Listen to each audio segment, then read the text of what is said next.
আমার একটি মাত্র মেয়ে, পরীক্ষা দিতেছিল, সেখান থেকে কষ্ট। আমার চেয়ে আপনারা অনেক বেশি কষ্ট করেছেন, চিরকৃতজ্ঞ দোয়া চাইতেছি আপনাদের সবার মধ্যে। আমি দোয়া চাইতেছি আমার মেয়ের জন্য, আমার মেয়ে নুসরাত জাহান রাহি মুক্তা, তাকে যেন আল্লাহ কবুল করে জান্নাতের উঁচা মুকাম নসিব করে, আঙ্কেল এই ঘটনা বেহেশত হিসাবে কবুল করে দোয়া চাইতেছি। আঙ্কেল এই একটা আঙ্কেল যে অনেকজন গ্রেপ্তার আছে, আপনি আসলে শাস্তির ব্যাপারে কেমন বিচার চান একটু যদি বলেন স্পষ্ট করে।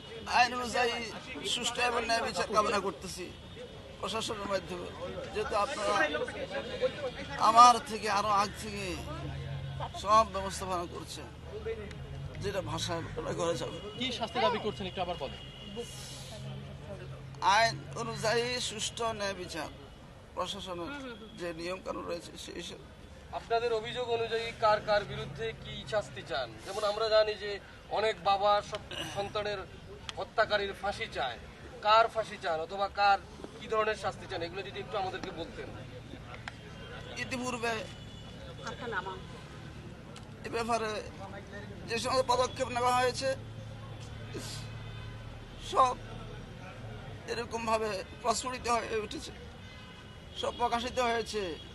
আমি বলার আগে এরকম ভাবে মন্ত্রী মহোদয় সহ সবাই সকল রকমের ব্যবস্থা ভালো করেছে।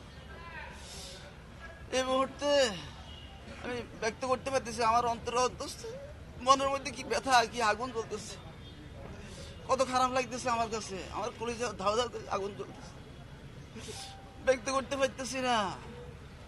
ছেলেরা কত কষ্ট করছে, ডাক্তাররা কত কষ্ট করছে।